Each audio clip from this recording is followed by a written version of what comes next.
Sans plus tarder, je vais passer la parole à Monsieur Roger Wilde, qui est aîné Anishinaabe, Abitibi-Winnie et artiste multidisciplinaire accompli.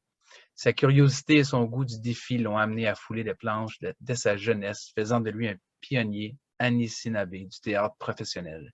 Tout au long de sa carrière, Roger a pavé la voie pour la relève, questionnant inlassablement les idées reçues pour faire des arts un milieu plus inclusif et respectueux des valeurs autochtones. Monsieur Wilde, à vous la parole. Miigwajsa.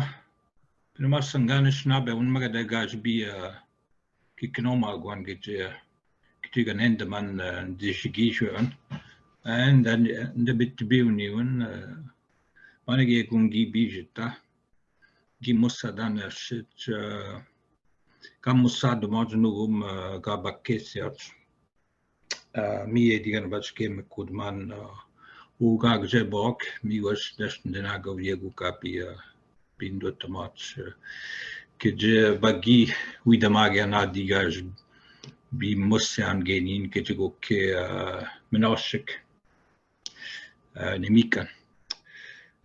Merci à tous. Oui, en fait le sujet c'est quelque chose évidemment que j'ai fait face à un moment donné dans ma vie, peu importe laquelle, parce que j'en ai plusieurs, j'ai plusieurs expériences.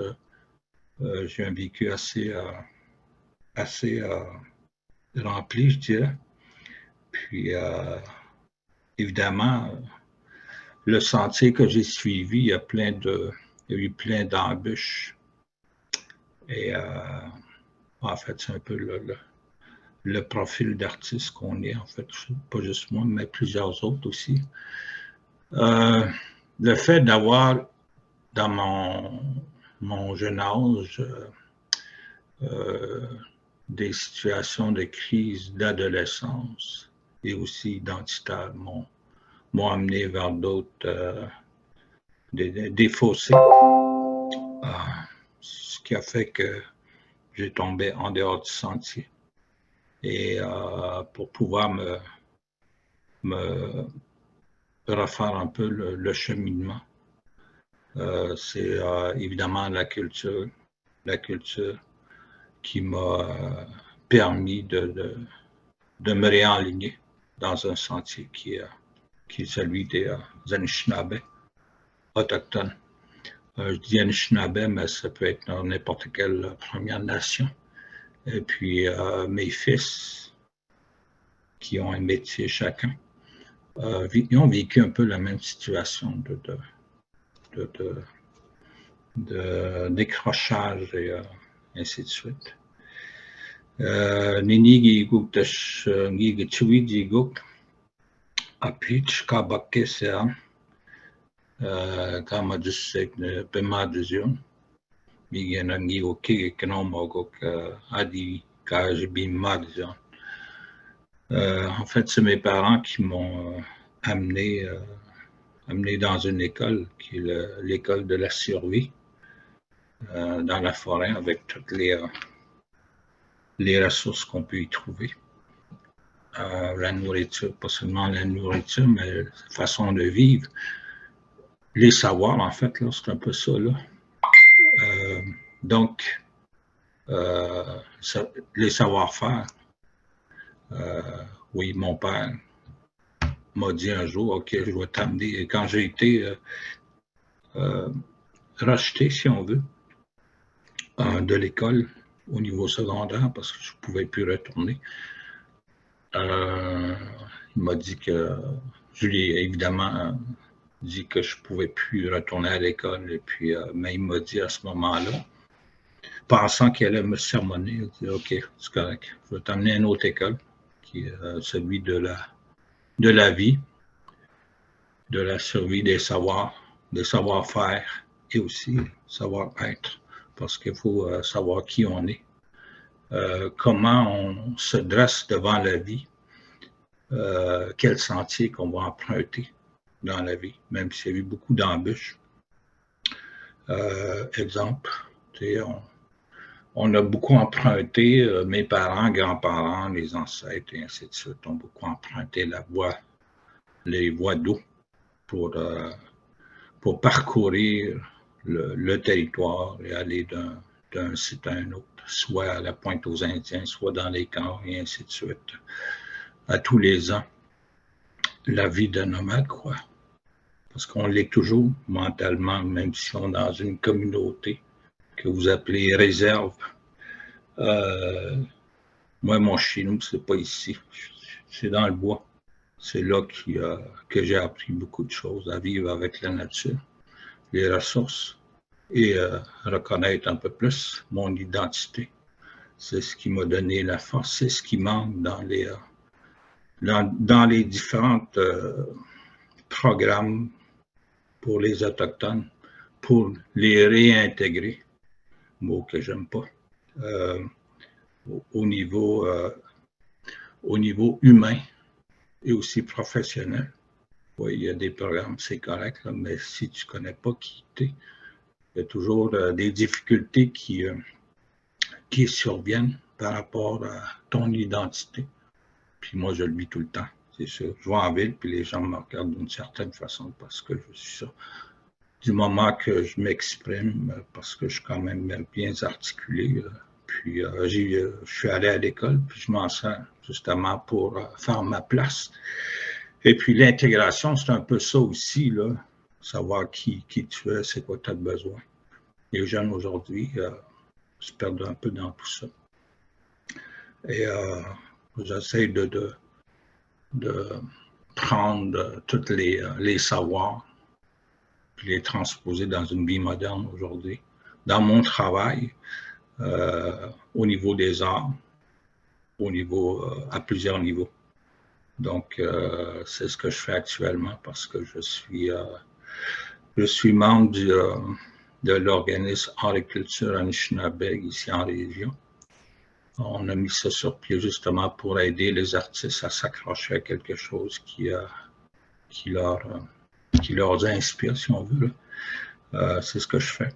Puis au niveau social, mon discours étant de dialoguer avec les communautés et autochtones, peu importe lesquelles, et les organisations, nos voisins, les Wentouji, les Blancs, si on veut. Ça aussi, j'aime pas ce mot-là. Mon discours, c'est ça, là, qui porte à ça, d'être inclusif, puis de travailler ensemble, justement, pour cohabiter, mieux cohabiter, puis de développer de nouvelles idées à partir d'un concept qu'on peut créer ensemble et non un plus que l'autre, mais une équité viable et qui perdurera. C'est un peu ma vision de la chose et puis c'est ce que je fais dans mon travail. Puis c'est vraiment mes parents qui m'ont appris les façons de faire, les façons d'être et j'essaie de le transmettre le plus possible à mes enfants, petits-enfants. Dans le travail de développer une forme d'intégration pour les travailleurs professionnels autochtones, souvent c'est ce qui manque aussi, là. Mais il y a quand même un éveil qui est là. Les gens travaillent fort pour justement développer de nouvelles idées. Évidemment, ma créativité me permet d'avoir tout le temps des idées, d'être proactif toujours, là, et non.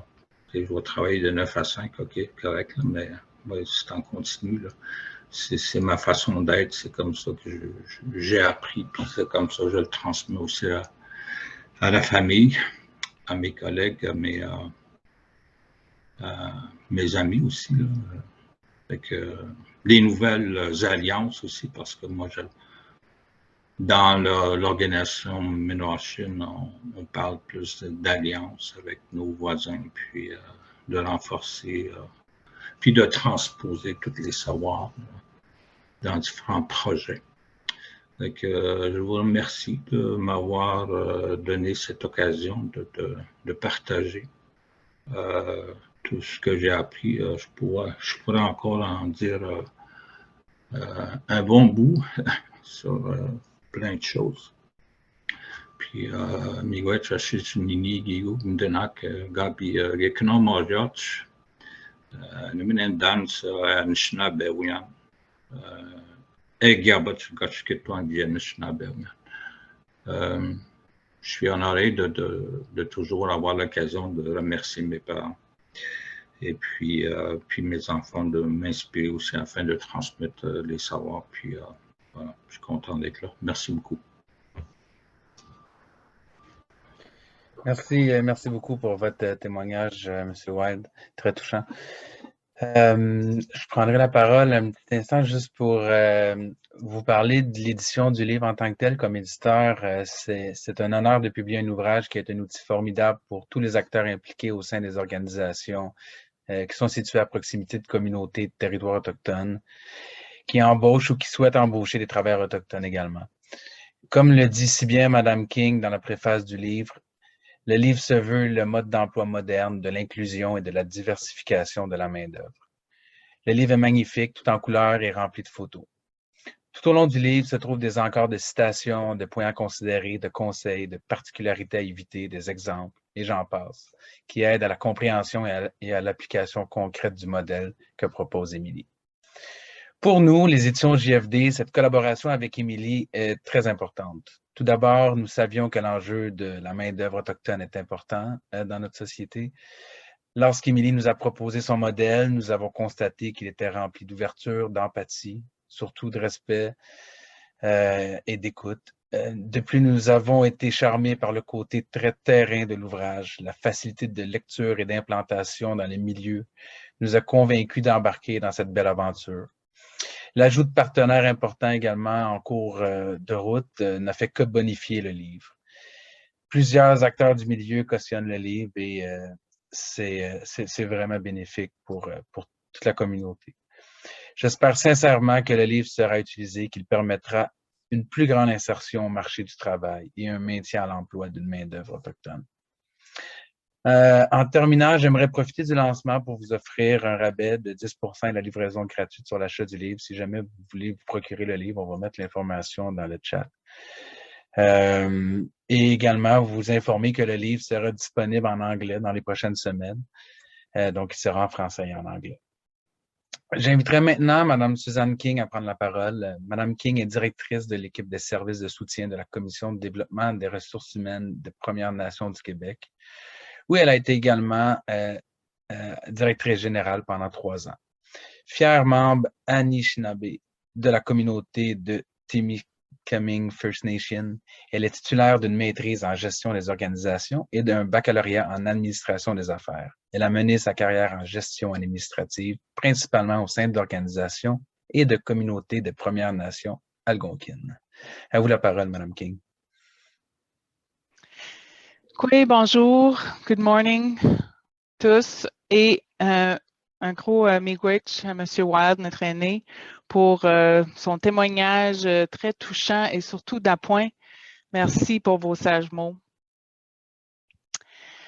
J'aimerais d'abord commencer avec un bonjour très spécial à l'auteur de l'heure, Dr. Émilie Deschênes, à mon directeur général de la CDRH-PNQ, M. Richard Jalbert, aux chefs, aux élus et aux membres des communautés autochtones qui sont présents, ainsi qu'aux importants collaborateurs et collaboratrices de l'ouvrage que nous soulignons aujourd'hui, notamment la CDRH-PNQ, le Conseil scolaire des Premières Nations en éducation des adultes, l'Institut national des mines, la maison d'édition, JFD, l'UQAT et les nombreuses entreprises qui ont été consultées. Je tiens également à offrir un chaleureux accueil à chacun de vous pour votre présence et votre participation en grand nombre à cet événement. Cet ouvrage a été conçu spécifiquement pour vous. Vous en serez les lecteurs, les utilisateurs, ainsi que, nous l'espérons, les fiers promoteurs. Le lancement du modèle d'intervention pour l'insertion sociale et professionnelle des travailleurs autochtones n'est pas celui d'un simple livre. C'est beaucoup plus, à mon avis. C'est le lancement d'un ouvrage. Un ouvrage qui rassemble des notions essentielles de savoir-être, de savoir-vivre et de savoir-faire culturellement sécurisant, pour reprendre un peu les paroles de M. Wilde. C'est un outil, un véritable outil de référence pratico-pratique. J'aime toujours employer ce terme parce que c'est un outil qui saura non seulement guider les processus de dotation et d'amélioration du capital humain des entreprises, mais qui permettra surtout de bâtir des ponts essentiels entre les cultures, et cela pour le bien-être et la prospérité des Autochtones. Ce dernier aspect étant évidemment la mission première de la Commission de développement des ressources humaines des Premières Nations du Québec, c'est-à-dire de contribuer à l'épanouissement personnel et professionnel des Premières Nations. Vous savez que une caractéristique distinctive de la population des Autochtones est sa jeunesse. Eh bien, selon une étude sur les tendances du marché du travail qui a été réalisée en 2019 par le Comité consultatif des Premières Nations des Inuits, plus de la moitié, 51,3 % de cette population est âgée de moins de 35 ans. Quant à sa population en âge de travailler, les 15 ans et plus, elle se situe à 69 %. Alors, voici une occasion et des défis extraordinaires pour développer cette main-d'œuvre et contribuer à améliorer son accès au marché du travail. Il est primordial que nous participions tous à cet effort pour permettre à la main-d'œuvre autochtone d'atteindre l'équité, une équité viable en emploi. Ainsi, je fais un lien direct avec le récent Grand Cercle économique qui a été présenté par l'Assemblée des Premières Nations Québec-Labrador et le Secrétariat aux Affaires autochtones du Québec qui portait sur l'engagement. Je me permets donc de m'adresser individuellement à chacun de vous aujourd'hui en vous demandant de vous engager auprès des Autochtones afin d'établir des partenariats modèles. Et pour ce faire, l'ouvrage de Mme Deschaines ainsi que l'offre d'accompagnement aux entreprises de la CDRH-PNQ sont d'excellents moyens pour y arriver, pour soutenir votre engagement. Unissons donc nos connaissances et nos efforts pour réaliser notre objectif commun, soit celui de l'insertion professionnelle et le maintien en emploi de la main-d'œuvre autochtone. Miigwech. Merci beaucoup, Mme King. Merci également d'avoir préfacé le livre. C'est tout un honneur. C'est maintenant au tour de Mme Christine Duchesneau à prendre la parole. Mme Duchesneau a œuvré pendant près de 25 ans au sein du ministère du Travail, de l'Emploi et de la Solidarité sociale, où elle a pu développer une fine connaissance du marché du travail au Québec et de sa main-d'œuvre diversifiée. Nouvellement en poste comme présidente directrice générale de l'Institut national des mines du Québec, un des fiers collaborateurs d'ailleurs de ce livre, Mme Duchesneau viendra nous entretenir sur cette collaboration unique à la réalisation de cet ouvrage et de l'importance à accorder à la formation dans l'insertion sociale et professionnelle des travailleurs autochtones. À vous la parole, Mme Duchesneau. Merci, Jean-François. Monsieur Roger Wilde est né à Anishinaabe, Abitibi-Winnie, et artiste multidisciplinaire. Madame Émilie Deschaines, auteure de ce magnifique ouvrage. Madame Susan King, digne représentante de la Commission de développement des ressources humaines des Premières Nations du Québec, partenaire de cette publication ayant participé activement à cette recherche. Monsieur Jean-François Derry, éditeur. Chers membres du conseil d'administration de l'Institut national des mines à l'écoute, et à vous tous et toutes, chers participants et participantes à cette conférence. Bonjour, Kwe. Il me fait plaisir d'être présente aujourd'hui à ma première conférence de presse en tant que présidente directrice générale de l'Institut national des mines afin de lancer cet ouvrage. Fruit d'une collaboration avec l'auteur, Mme Émilie Deschaines, ce livre propose un modèle d'intervention empreint d'ouverture, de compréhension de l'autre et dans un souci de respect de tous et chacun. Comme vous le savez, l'Institut national des mines a pour mandat de conseiller le gouvernement du Québec en matière de formation répondant aux besoins de l'industrie minière du Québec.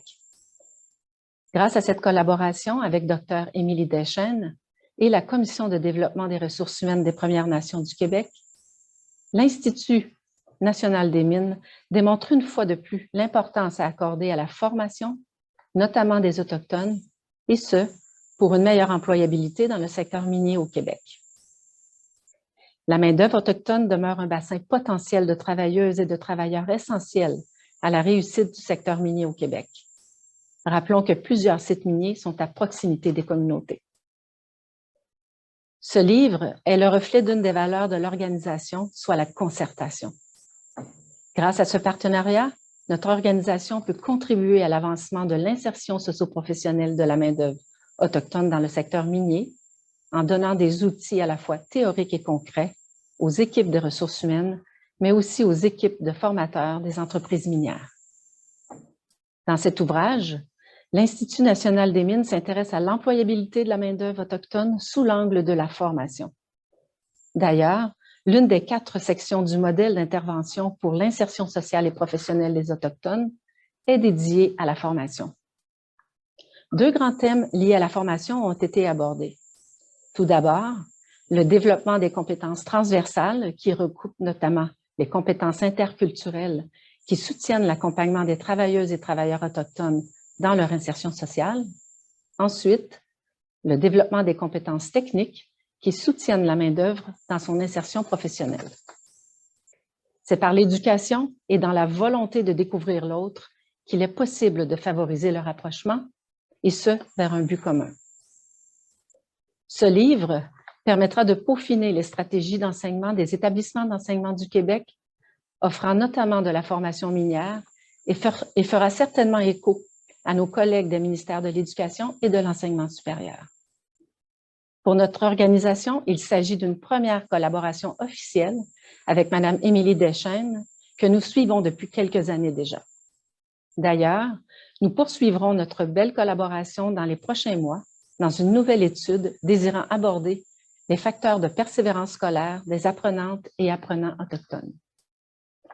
En terminant, l'Institut national des mines désire réitérer sa volonté à poursuivre ses collaborations avec le ministère de l'Éducation, le ministère de l'Enseignement supérieur, ainsi que les établissements d'enseignement du Québec, afin de former la meilleure main-d'œuvre au monde et la plus diversifiée.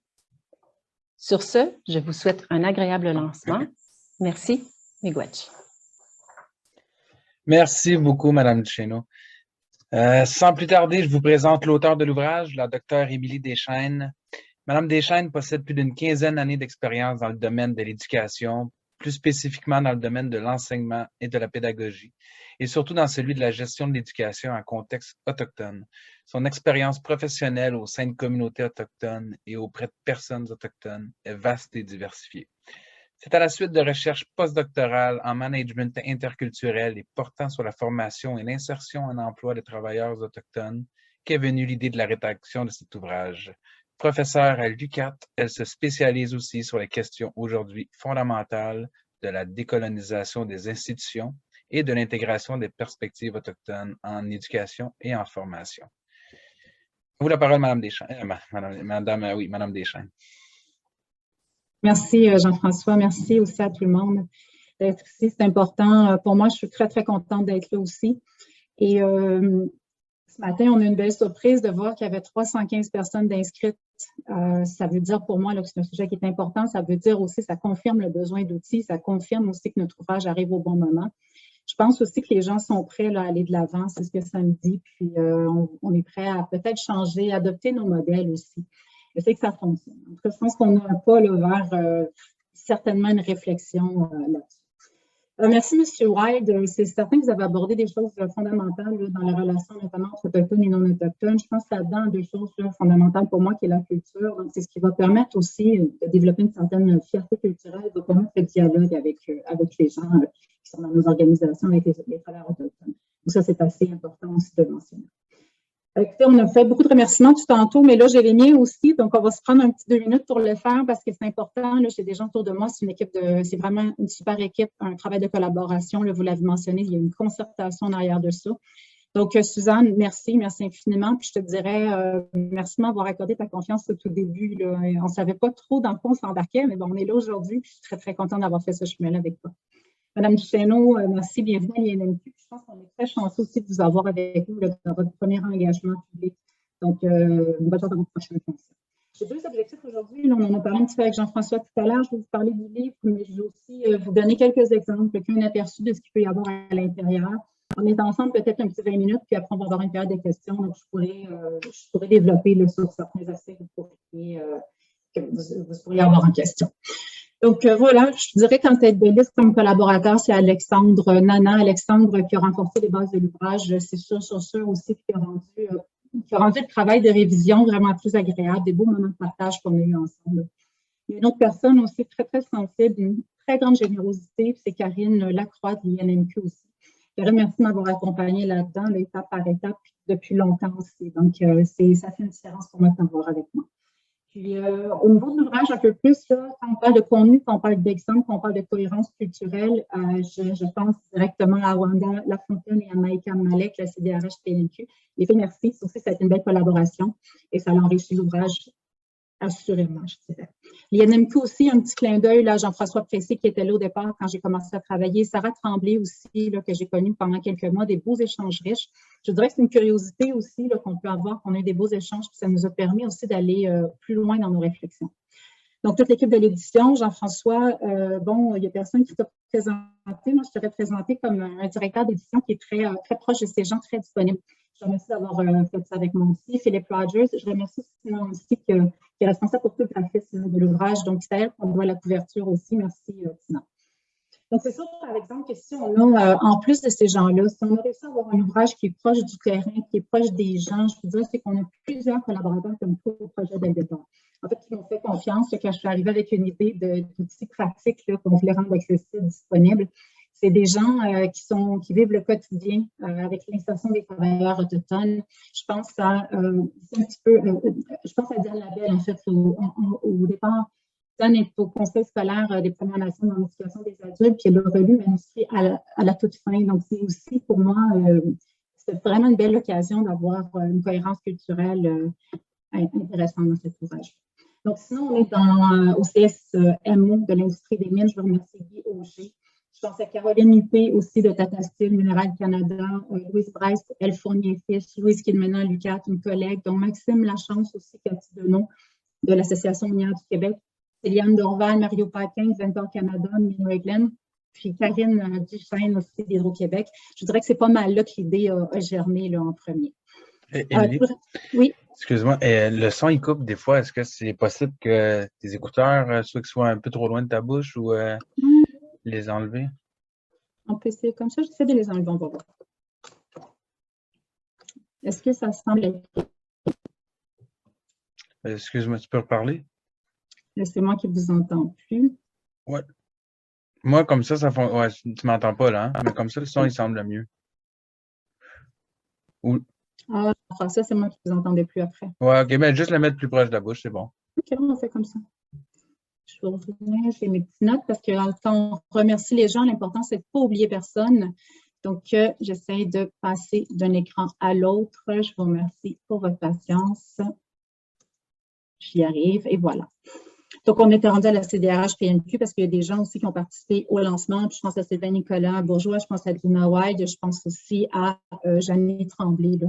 Un clin d'œil aussi à mon ami Pierre Lemay là, pour toutes les réflexions que ça a suscité en moi. Je dirais aussi qu'il y en a certainement ébranlé quelques-unes, on va le dire comme ça.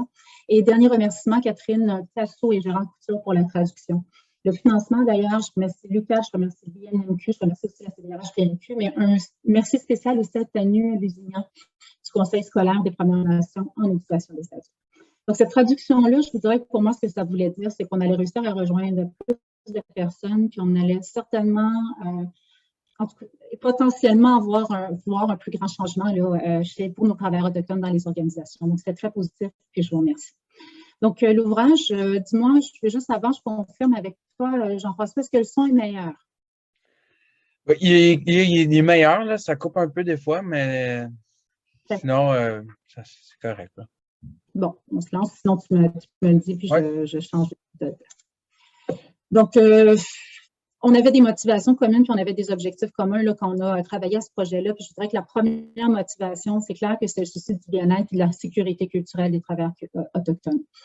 Mais aussi, parallèlement à ça, on a voulu travailler le soutien aux gestionnaires de premier niveau. On s'est rendu compte qu'il y avait un besoin qui était là, qui était énorme en fait. Donc, comme objectif, outiller certainement les organisations, mais avec des pistes d'action concrètes, des idées concrètes qu'on peut mettre en place pour accompagner les travailleurs autochtones.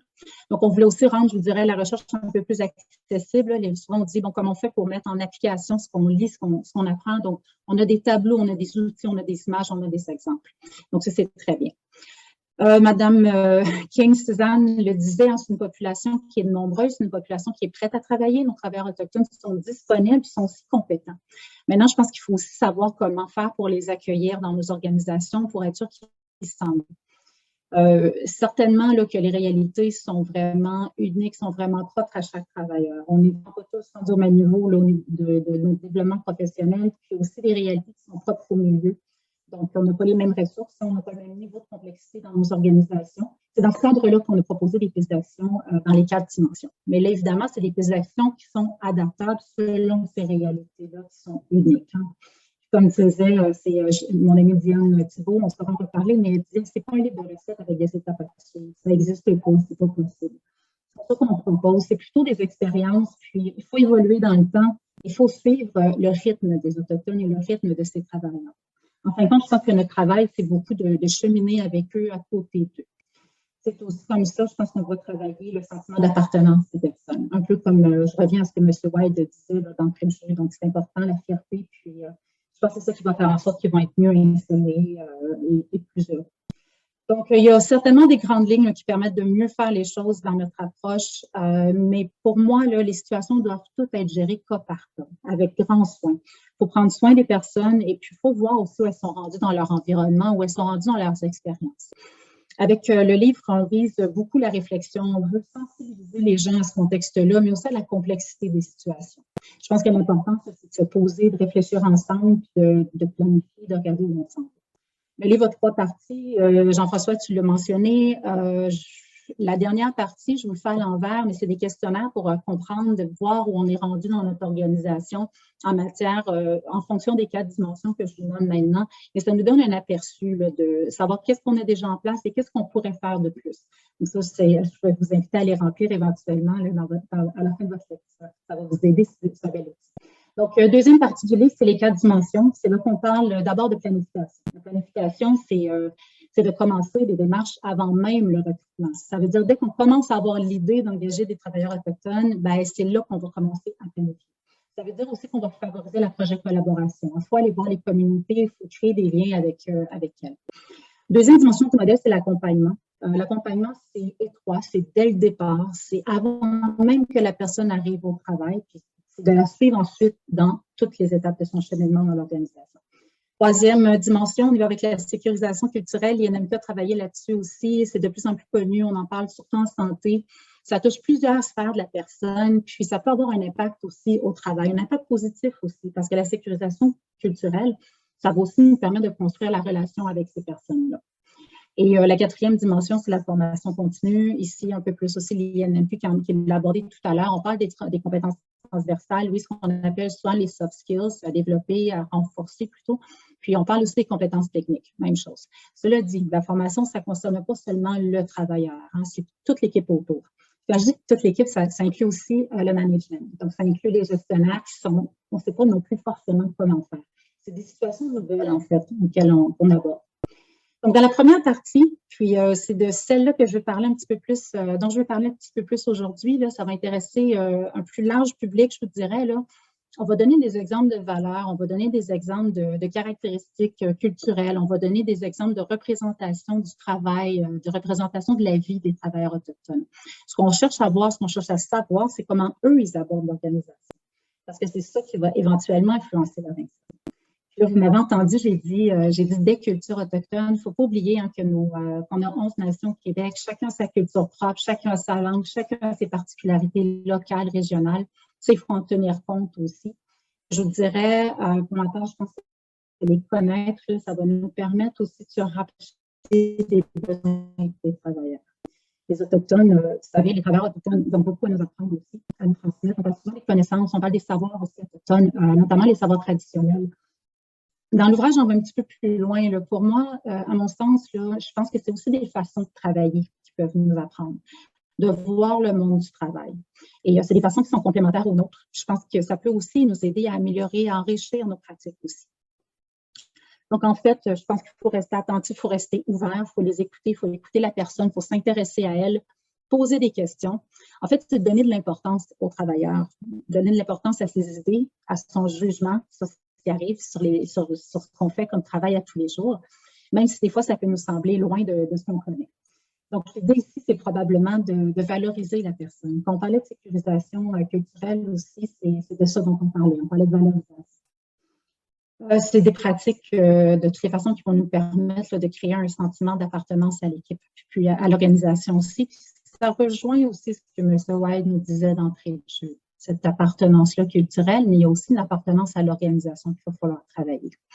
Donc, en fait, accueillir la personne, pour moi, c'est aussi, je vous dirais, l'accueillir dans sa façon de voir la vie, de le voir le travail, mais aussi dans ses façons de travailler. Donc voilà, dans le livre, je vous dirais qu'on essaie beaucoup de mieux comprendre les cultures, hein, ces éléments de culture dont on parle. On le fait en toute modestie, là, on apporte surtout des questionnements, on soulève aussi des points là, qui peuvent être des réflexions qu'on fait en équipe au travail directement. Je pense que mieux comprendre, mieux connaître les cultures autochtones, c'est aussi une façon de peaufiner notre filtre culturel. Ce que j'appelle le filtre, pour moi, c'est notre grille de lecture, hein. C'est la façon dont on aborde le monde, les gens, l'organisation, c'est les paramètres, c'est subjectif, évidemment, en fonction de mes expériences. Mais c'est souvent ça qui est, c'est peut-être ça, en fait, qui va nous faire qu'on se trompe des fois dans des interprétations d'attitude, dans des interprétations de comportement des travailleurs. Qu'on pense là, que l'autre pense et agit comme nous, avec les mêmes motivations, ben, on peut associer des comportements. Ça peut être là aussi qu'il y a des incompréhensions. Ça demande un effort aussi de décentration culturelle, puis on va en parler dans une partie aussi de l'ouvrage. Donc, l'idée, c'est de ne pas voir les choses seulement de son point de vue à soi, culturel, personnel. D'essayer finalement de se mettre dans les chaussures du travailleur. Donc, j'aimerais vous présenter quelques exemples là, un peu plus fréquents, puis je vous dirais, ici, l'idée, c'est pas de généraliser. On se rappelle que c'est du cas par cas. On se rappelle qu'il faut voir nos gens comme ils sont avec leur profil. Puis, il n'y a pas non plus là, de bonne ou de mauvaise façon de faire dans ces cas-là. C'est juste des façons qui sont différentes. Mais on prend vraiment la modestie, justement. Quand on parle des travailleurs autochtones, c'est souvent les membres des Premières Nations, les membres autochtones ont souvent, en fait, ils n'auront pas cette tendance-là à se mettre devant et à dire, regardez, qu'est-ce que j'ai fait, moi, comment c'est beau. Ils sont plutôt plus modestes. Et donc, il faut faire attention à l'interprétation. C'est-à-dire, c'est pas parce qu'ils n'ont pas confiance en leurs compétences, c'est pas non plus parce que leur sentiment de compétence professionnelle est plus faible, c'est vraiment, c'est parce qu'ils sont comme ça. Donc, c'est des réflexions ici qui nous amènent, je vous dirais, là, qui nous mènent à une réaction qui peut être, si on se trompe d'interprétation, en fait, ça peut nous amener à des réactions là, qui sont moins bien comprises par l'autre. Donc, et de faire attention de ne pas préjuger, en fait. C'est un peu ça qu'on veut apprendre dans cet exemple.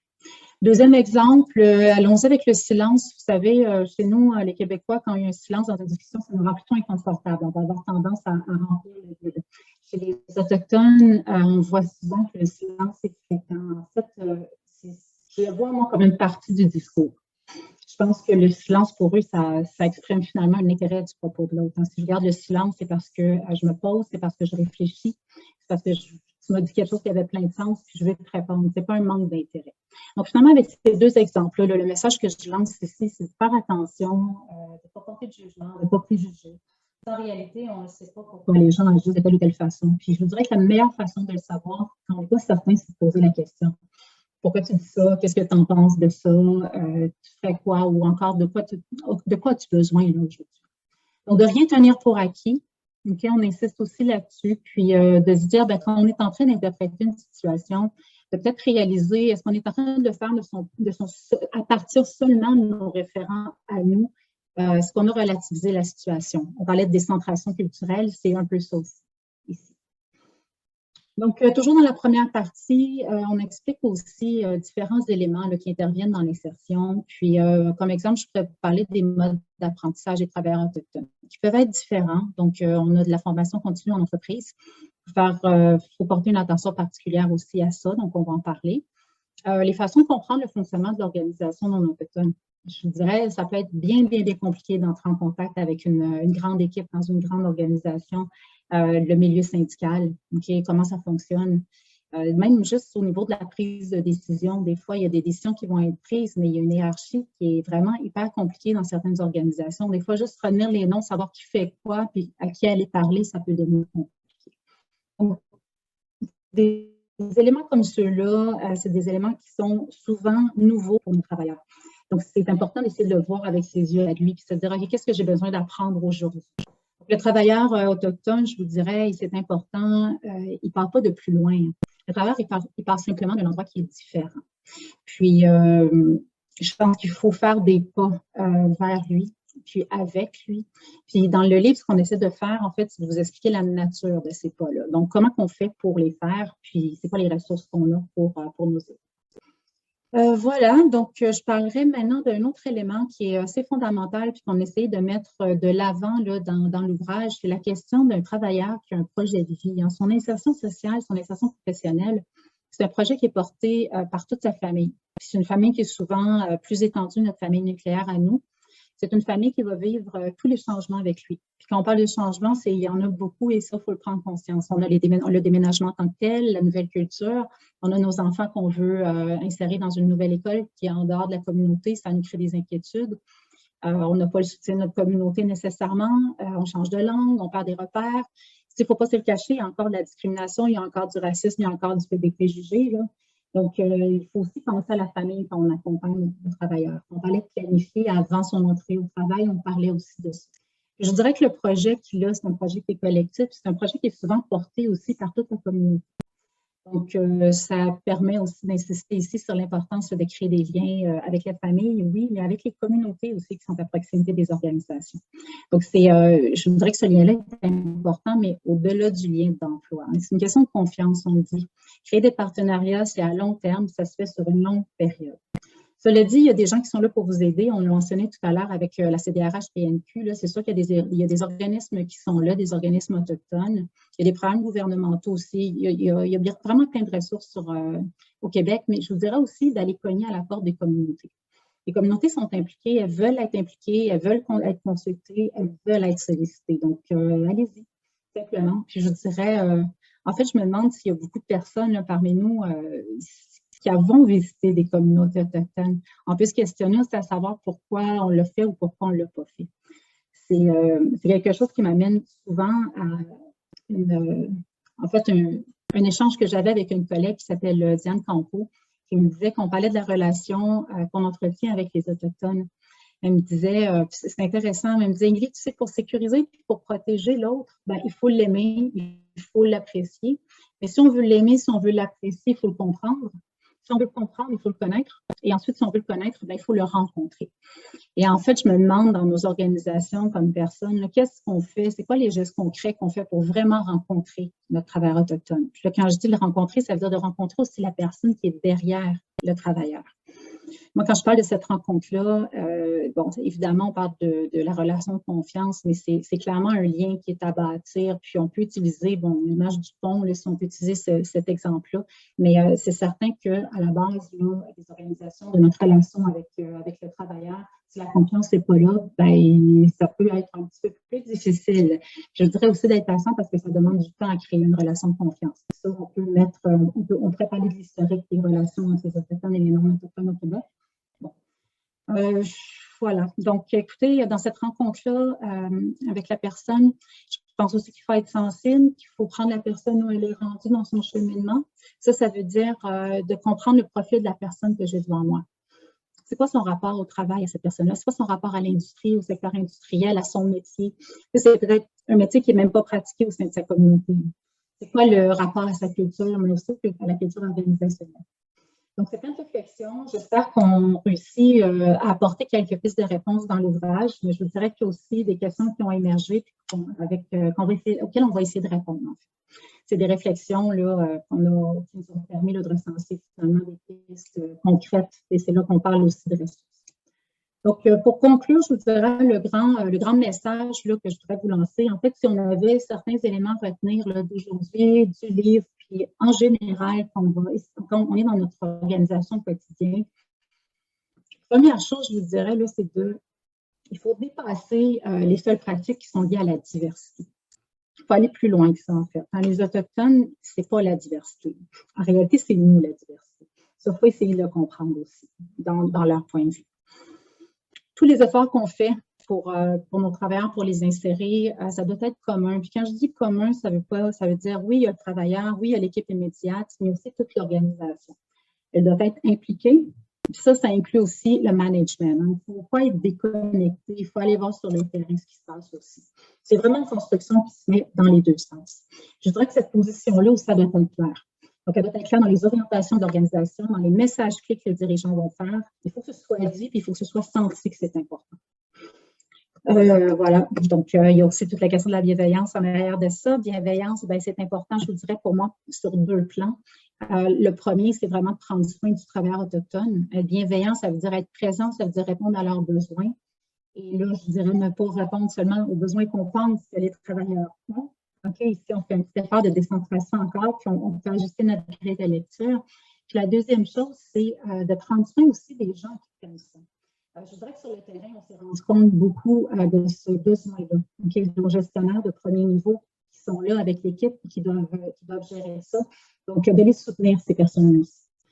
Un autre point que je vous dirais qui est fondamental, c'est de s'intéresser aux travailleurs. On l'a dit suffisamment comme personne, vraiment simplement. Je veux dire qu'il faut être authentique, il faut être sincère avec la personne. Je fais une image que j'ai souvent en tête, mais pour créer cette relation-là, la relation interculturelle, la relation interpersonnelle, de toutes les façons, je pense qu'il faut partir avec le cœur. Je dis ça comme ça, mais plus qu'avec sa tête. Je pense que le premier pas avec l'autre dans cette relation-là, il n'est pas cognitif. Je pense qu'il est affectif et je pense qu'il est relationnel. Donc, il faut apprendre à connaître l'autre. C'est comme ça ensuite qu'on va pouvoir faire des pas ensemble. Ça reste une image, là, mais c'est... je voudrais que pour moi, c'est pour exprimer l'importance que la relation soit réciproque, que la relation soit égalitaire, puis aussi que la relation soit empathique. On l'a dit tout à l'heure, essayons de nous mettre dans les chaussures du travailleur. Mais pour ça, il faut les connaître. Vous pouvez aussi vous poser la question à savoir si vous les connaissez, les travailleurs autochtones qui sont avec vous. Vraiment, je veux dire. Le sixième élément pour moi, c'est le dernier, c'est d'accueillir les travailleurs. Quand on accueille les travailleurs, en fait, je pense qu'il faut sortir de son mode de fonctionnement habituel. Il faut sortir de sa zone de confort. Il faut être prêt à changer. Je vous parlais de Pierre tout à l'heure, mais il me disait la semaine passée, il y a une expression, en fait, pour expliquer le mode de gestion où on dit, puis j'aime bien l'expression, qu'on dit qu'on ne veut pas changer, c'est-à-dire, j'ai toujours fait ça comme ça, je continue à faire ça comme ça. Mais ça a un nom, on appelle ça la routine défensive. Bon, j'ai bien aimé. Mais le lien ici, c'est vraiment qu'avec nos Autochtones, avec les travailleurs qu'on a dans nos organisations, il faut clairement sortir de ça. La routine défensive, la pensée magique, là, ça va moins fonctionner, disons. Donc, il faut innover, il faut être capable. Donc, c'est un peu le dernier message que j'avais pour vous aujourd'hui. Mais c'est sûr que ces gens-là peuvent nous amener ailleurs aussi, comme professionnels et comme personnes. Je voudrais que la majorité des gens que j'ai rencontrés qui ont fait cette différence-là, qui ont fait ce pas-là qui était différent, ça les a amenés ailleurs. Je dirais qu'ils ont davantage réussi aussi. Donc, les Autochtones, pour moi, peuvent certainement contribuer à adapter nos modèles. Je pense que c'est temps de questionner à nouveau, en fait, qu'est-ce qu'on fait. On a des modèles occidentaux du travail là, qui sont basés sur la performance, sur l'individu, etc., mais je pense qu'on peut se poser la question, est-ce que c'est ça? Est-ce que la productivité, c'est tout? Est-ce qu'il n'y a pas d'autre chose à côté que notre travail autochtone pourrait nous montrer si on est assez ouvert pour le regarder? Donc, pour conclure, pour vrai, c'est un sujet qui est en construction, c'est certain. Il y a encore besoin de recherche pour bien comprendre les milieux, pour bien comprendre les besoins des travailleurs, puis pour bien comprendre la relation qu'il y a entre ça. Voilà. Puis, je vous dirais que j'ai un petit mot de la fin spécial à faire. C'est un grand merci à une femme qui est extraordinaire, puis à une femme qui est très spéciale. Puis, j'ai dédicacé le livre à Diane Thibault. Puis je dirais que je l'ai fait pour sa carrière, qui m'a inspiré beaucoup, puis qui en inspire d'autres, je sais. Mais je l'ai fait aussi parce qu'il m'a appris énormément sur mon métier, sur ce qu'on fait là, sur la vie. Puis je dirais plus particulièrement aussi sur la relation qui nous lie à l'autre, l'indépendance nécessaire qu'on a dans un réseau. Et c'est important aussi d'être dans cet affectif-là, dans ce relationnel-là. Puis je pense que quand on parle de notre approche avec les travailleurs autochtones, je pense que c'est fondamental de passer par ce lien. Donc, c'est Diane, tu es la personne, probablement une des personnes les plus bienveillantes que je connaisse, mais c'est aussi grâce à toi, là, sans le savoir, que ce livre-là est possible aujourd'hui. Donc, je te remercie, puis je te remercie aussi de m'avoir accompagné dans tout ça. Écoutez, il nous reste là, j'ai pris sûrement un petit peu plus que 20 minutes parce que je sais que je parle beaucoup. Donc, je me reste à vous souhaiter une bonne lecture. Là. Vous allez voir le livre. J'ai hâte de voir vos commentaires aussi, vos feedbacks. On est toujours preneurs là, pour les commentaires. On est toujours preneurs aussi. Ça donne des projets qui s'en viennent. Si on parle d'apprenants autochtones, n'hésitez pas si vous vous sentez concerné. Vous pouvez m'écrire, on peut se parler. Je trouve ça intéressant d'avoir ces idées-là du terrain. Donc, voilà, je passe la parole à Jean-François. On est peut-être rendu des questions. Oui. Je te laisse aller. Exactement. Donc, si jamais vous avez des questions, vous pouvez utiliser, s'il vous plaît, l'onglet questions-réponses, non pas le chat, parce qu'il y a beaucoup de trucs dans le chat. Ça va nous permettre de les regarder puis de les classer de notre côté. On va laisser quelques secondes. Si jamais vous avez des questions, vous pouvez les écrire. Je commencerai peut-être par une question pour Suzanne King. Bon, la question va comme suit. Quel rôle jouez-vous pour l'insertion sociale et professionnelle des travailleurs? Comment pouvez-vous aider les employeurs et par quelle étape conseillez-vous qu'un employeur commence? OK, merci beaucoup, Jean-François, et merci, Émilie, pour cette belle présentation.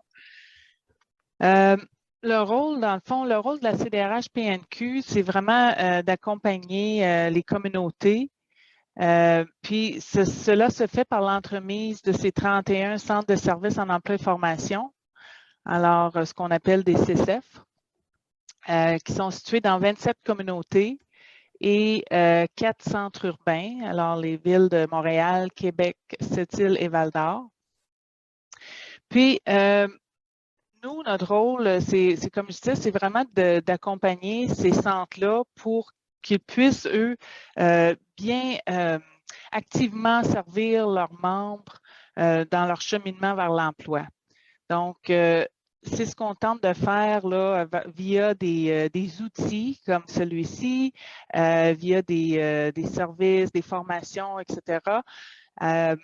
Puis, justement, le livre, l'ouvrage d'Émilie fait référence aussi à notre guide de référence sur l'intégration et le maintien en emploi des Premières Nations, qui est vraiment un petit guide de poche. Ce n'est pas quelque chose de très élaboré, mais c'est vraiment, je pense, les fondements d'une stratégie pour l'intégration. Puis cette stratégie-là se décline en 6 étapes.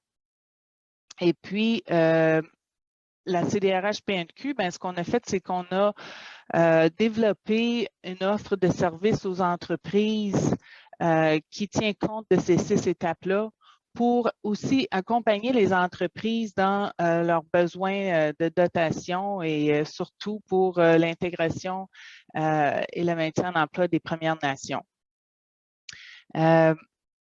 Ces 6 étapes-là, disons que ça peut être, notre offre de service peut être abordée de façon différente pour en faire une partie des étapes ou l'ensemble des étapes comme telles, mais on parle de vous accompagner, par exemple, dans la révision ou l'ajustement de vos initiatives, vos démarches, vos politiques internes.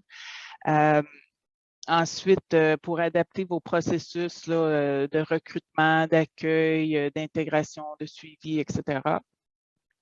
Et évidemment, on peut aussi vous soutenir dans un co-développement d'une campagne de recrutement et d'accueil de la main-d'œuvre autochtone. Donc, il y a plusieurs façons que la CDRH tente de jouer leur rôle là, pour mieux servir la main-d'œuvre autochtone. Et c'est ça, comme je disais, c'est via les CCF et via l'offre de services aux entreprises. Merci beaucoup. Merci beaucoup. Il y en a beaucoup de questions. Je ne sais pas si on va être capable de toutes y répondre, mais il y en a beaucoup qui souhaitent les coordonnées de Mme Deschaines pour des entrevues après. Donc, on va mettre son courriel dans le chat. Madame Émilie, j'ai une question ici. Cet ouvrage s'adresse-t-il plus aux organismes et aux institutions non autochtones ou il s'applique bien aux organismes autochtones? C'est une bonne question. Clairement qu'on s'adressait davantage à l'organisation du secteur industriel qui est non autochtone, mais je dirais, en réalité, c'est des principes de base relationnels qui vont s'appliquer partout aussi. Donc, on peut certainement trouver des bonnes pistes aussi pour l'organisation qui est autochtone également. Je suis à peu près convaincue. Puis, très rapidement, pour les coordonnées aussi, vous pouvez me trouver à travers les cartes. Ça, c'est assez facile aussi, si jamais. Parfait. Merci beaucoup.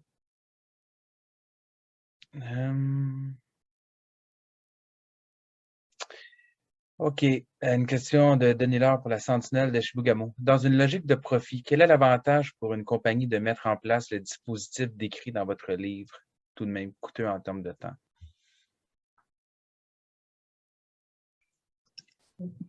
Oui, OK, oui, je comprends la question, puis elle est certainement pertinente.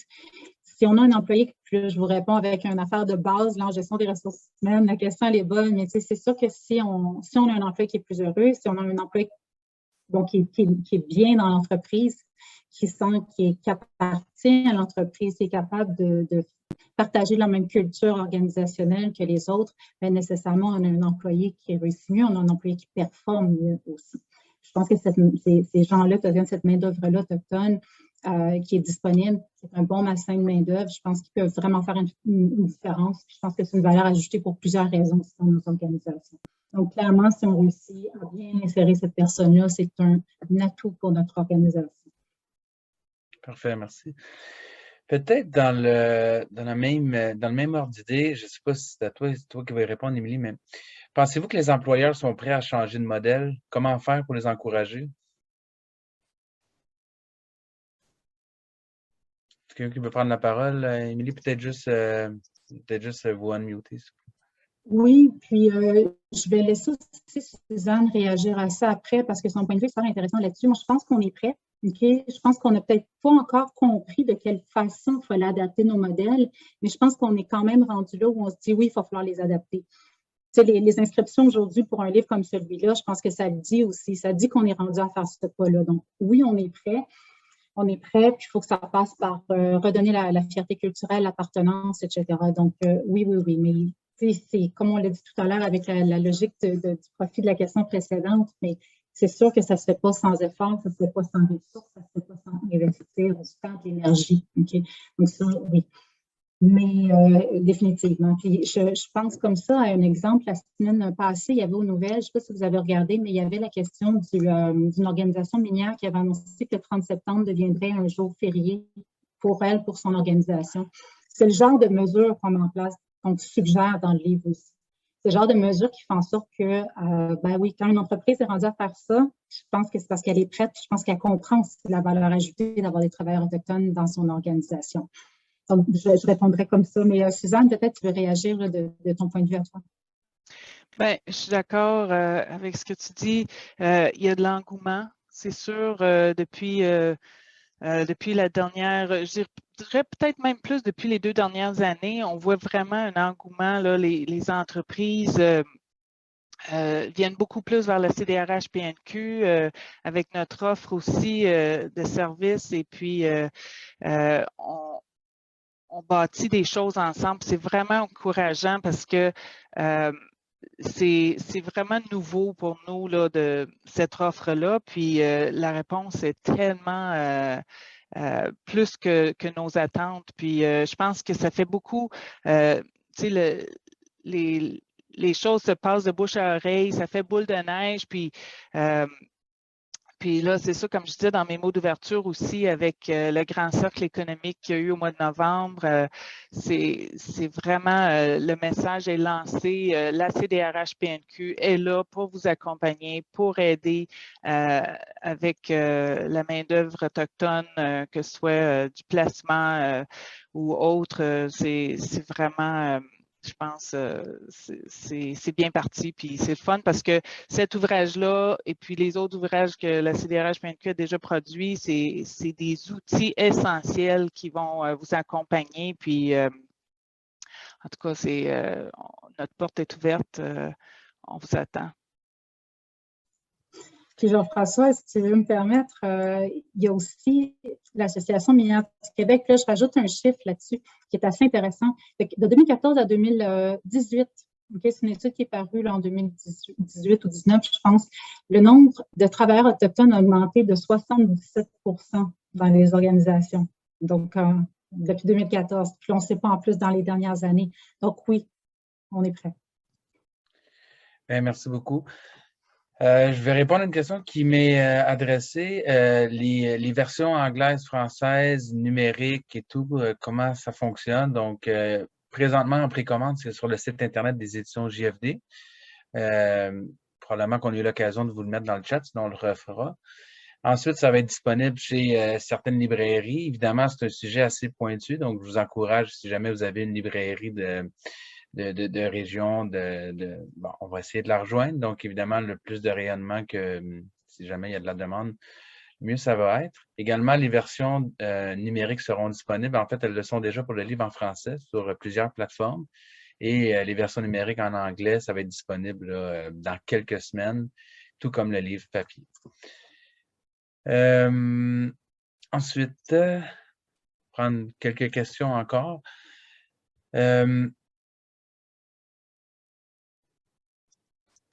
Bon, Émilie, je pense que ça va être une question pour toi ici.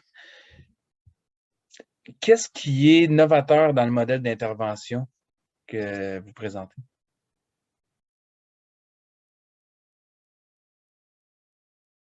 Là, je suis en train de me répondre à moi-même, mon micro est fermé.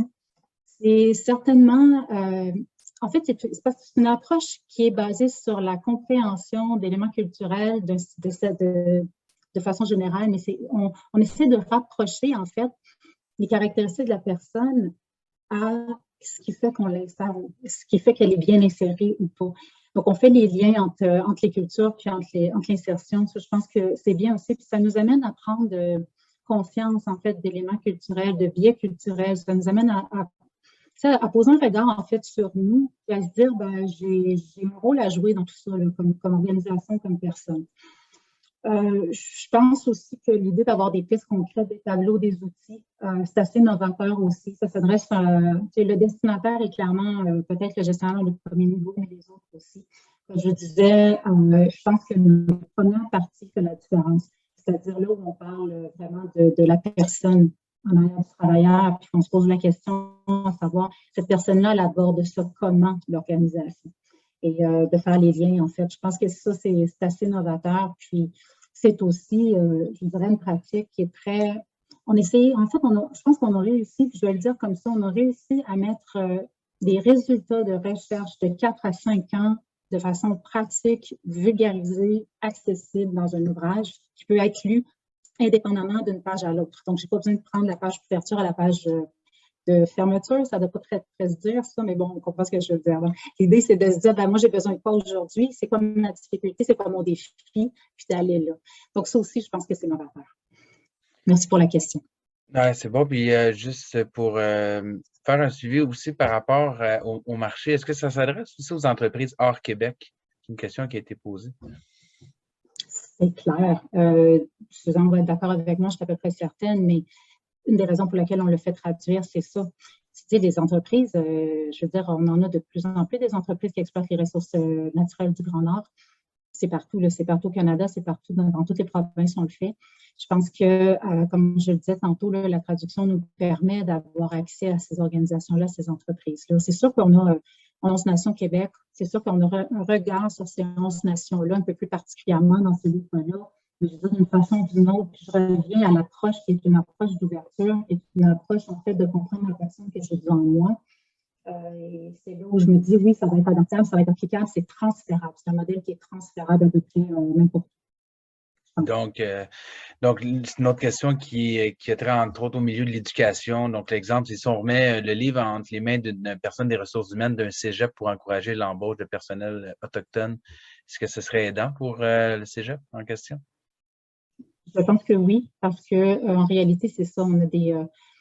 c'est sûr que ce n'est pas une grande organisation du secteur industriel, un cégep, mais en même temps, le changement qu'on veut au sein de la société quand on parle d'Autochtones, ce n'est pas seulement dans l'organisation, il faut que ça passe dans l'éducation aussi. C'est sûr qu'on a une approche qui ressemble à ça dans le livre. Hein. Une approche en formation, on a une approche en disant, ben, c'est sûr qu'on peut faire une différence. Donc, moi, je dirais, je serais très contente qu'un gestionnaire des ressources humaines de cégep prenne ce livre-là, qui essaye d'appliquer un petit peu les principes qui sont dedans. Encore une fois, comme on l'a dit tout à l'heure, ce n'est pas un livre de recettes, là, mais c'est sûr que ça pourrait faire une différence pour la gestion, mais simplement pour la compréhension globale, en fait, hein, de comment ça fonctionne, puis de comment c'est. On l'a, je m'excuse, Jean-François, je pense que j'allais couper ton élan, mais on a été coupé de ces réalités-là pendant tellement longtemps. On a occulté l'Autochtone au Québec. Donc, c'est de se dire, ben, ces personnes-là sont là, puis ça existe, puis ils sont bien là, puis ils sont prêts à prendre leur place. Donc, oui, au cégep, à l'université, partout. Une question pertinente ici qui va comme suit. Comme employé autochtone qui souhaite amener ces transformations dans mon milieu de travail, pour moi et pour les autres employés autochtones, quels seraient les premiers pas à faire? À qui devrais-je m'adresser? Les gestionnaires, les ressources humaines, autres?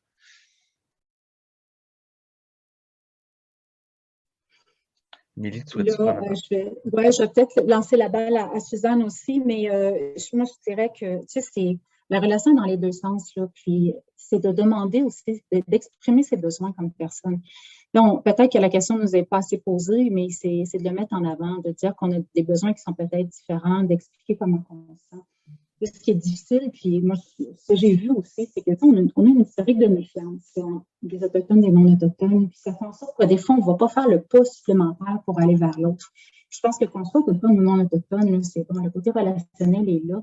Je pense que, comme personne, il faut simplement faire ce pas-là, puis dire, je donne une chance à la personne qui est devant moi, là. Je suis Autochtone, puis je donne une chance à mon gestionnaire, je donne une chance à mes collègues aussi. De me dire, ben, écoutez, on se lance, là, puis on essaie de faire quelque chose ensemble, puis de créer ensemble. Comme on disait tantôt, de se connaître, de se rencontrer. Le premier pas pour cette personne-là, c'est clairement ça, okay, c'est d'entrer, mais de laisser les autres la découvrir aussi. Parce qu'en réalité, comme on l'a dit, les Autochtones sont tellement peu connus, puis il y a tellement de préjugés qu'on a peut-être, tu sais, il y a une question de peur aussi, de résistance. Les gens veulent, il y a ça qu'il faut travailler, en fait. Et en fait, faire confiance, je dirais, de se dire, ben, ça vaut peut-être le coup. Donc, ça, c'est sur l'approche un peu plus éducative et affective, j'allais dire, émotionnelle. Mais, au niveau plus administratif, etc., c'est de trouver une personne qui peut nous aider, qui peut nous guider, qui peut nous accompagner là-dedans, puis de poser les bonnes questions. Je dirais comme ça. Évidemment, ben, puis là, Suzanne, tu répondras aussi, mais il y a les organismes autochtones, ils peuvent accompagner les personnes autochtones aussi à s'insérer en emploi. Ce n'est pas seulement les non-autochtones pour insérer les autochtones. Donc, on a des ressources aussi. On a des ressources au niveau du gouvernement aussi. Il y a certains programmes qui peuvent aider autant les autochtones que les non-autochtones. Donc, c'est sûr que, voilà, je m'arrête ici, je m'excuse. Suzanne, peut-être. Bien, je rajouterais à ça simplement que oui, il y a des ressources autochtones, comme je mentionnais, les 31 CCF, Centre de services en emploi-formation, la CDRH-PNQ aussi. Puis, de façon vraiment au sein de votre organisation, je dirais que une des choses que vous allez voir dans le livre et dans notre guide aussi, c'est que la première étape, c'est l'engagement de la haute direction, d'aller chercher cet engagement-là, parce que c'est une fois que vous allez avoir cet engagement-là à la verticale, ben, ça va être beaucoup plus facile de procéder, puis d'avoir, je pense, l'élan pour poursuivre votre démarche, là.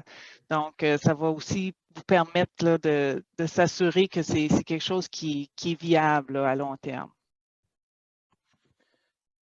Merci beaucoup, mesdames, pour vos réponses. Écoutez, je sais qu'il y a d'autres questions, mais en même temps, on doit laisser Mme Deschênes partir dans quelques minutes pour des entrevues. Donc, Émilie, je te laisserai le mot de la fin. J'en profiterai de mon côté pour remercier tout le monde qui a assisté au lancement. Si vous avez des questions, vous pouvez toujours communiquer avec nous par courriel. Voilà, donc merci encore, Émilie. Je te laisse le mot de la fin. Merci. OK, merci pour cette aventure-là. Merci pour ce projet-là. C'était génial. Puis je pense que c'est le début de quelque chose. Puis que vous soyez là aujourd'hui, c'est ça qui va faire la différence, qu'on puisse avoir ces réflexions-là ensemble. J'aimerais, moi, de mon côté, laisser, Jean-François, si tu me permets, je vais laisser le mot de la fin à M. Roger Wilde pour boucler la boucle, voilà, pour boucler la boucle. Donc, j'aimerais bien que, M. Wilde, si vous pouviez nous adresser quelques mots, puis ensuite, je vous souhaite une excellente fin de journée à tous, puis merci d'avoir été là. Migo Sagiabat, qui gagne un nom qui gagouille du musée, qui puis Tpachman, a dit Saninenen de Manouedi. Je vous remercie encore de m'avoir invité à évidemment partager ce que j'ai, de quelle façon en fait j'ai pu m'intégrer ou me réinsérer, si on veut. Je pense surtout à mes enfants, ma famille. C'est pas facile les métiers qu'ils font actuellement, puis il faut évidemment songer, toujours en parlant des Autochtones, même s'ils sont métissés, je parle dans l'ensemble des familles autochtones en général, c'est de voir une possibilité d'une deuxième option si la personne, le jeune, le travailleur autochtone veut changer de domaine de métier, de considérer cette option-là sérieusement. Et voilà, félicitations à Émilie pour son ouvrage. Et puis, voilà, bonne continuité. Miwet Sagden, merci beaucoup. C'est ce qui met fin au lancement, tout le monde. Donc, merci beaucoup. À bientôt.